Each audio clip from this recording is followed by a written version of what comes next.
What though we happen to be late, আমরা যদি দেরি করে থাকি তাতে কি হয়েছে। What though we happen to be late, যদি আমাদের দেরি হয়ে থাকে তাতে ক্ষতিটা কি হয়েছে। এই যে হোয়াট দো এর মানেটা হচ্ছে তাতে কি হয়েছে, তাতে কি, তাতে কি।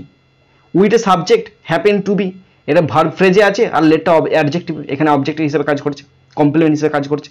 তাহলে what though we happen to B তার মানে হচ্ছে আমরা যদি দেরি করে থাকি তাতে কি হয়েছে, শেষে জিজ্ঞাসার জন্য আছে, তার মানে কি ইন্টারোগেটিভ সেন্টেন্সে আছে। তোমাকে করতে দিচ্ছে অ্যাসার্টিভ সেন্টেন্সে করতে দিচ্ছে, তার মানে কি সে একই নিয়ম, যদি নট না থাকে তাহলে নট চলে আসবে, যদি নট থাকে তাহলে নটটা উঠে যাবে। এখানে নট যেহেতু দেওয়া নাই তাই নটটা চলে আসবে। আমরা যদি দেরি করে থাকি তাতে কি হয়েছে, এখানে জিজ্ঞাসা করছি, তোমাকে তখন লিখতে হবে তাতে কিছু তাতে আমরা যদি দেরি করে থাকি তাতে কি যায় আসে, আমরা যদি দেরি করে থাকি তাতে কি যায় আসে, সেই বাংলাটা হবে। তাহলে এটা দুটো আমি দেখাবো তোমাদেরকে অ্যাসার্টিভ সেন্টেন্সে, তোমরা ভালো করে দেখো। প্রথম লিখছি ইট ডাজন্ট বা ইট ডাজ নটই লিখছি, it does not matter, it does not matter এটা কি এসে যায়, what we happened, H A double P E N, it happened to be late, L A T E, stop. It does not matter, it does not matter এতে কি এসে যায়, what we happen to be late, আমাদের দেরি হয়েছে তো এতে কি এসে যায়, তাই না।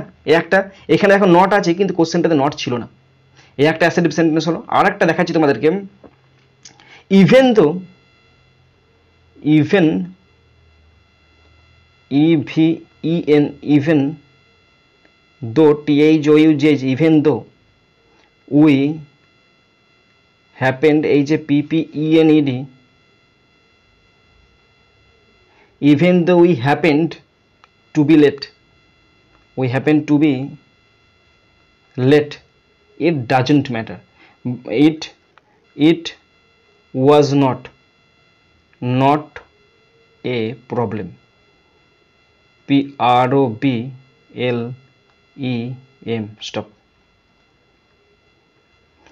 even though we happened to be late, even though we happened to be late আমাদের দেরি হয়েছে, ইট ওয়াজ নট এ প্রবলেম এটা কিন্তু সমস্যা নয়, এখানে নট থাকেনি কিন্তু এখানে নট চলে এসছে।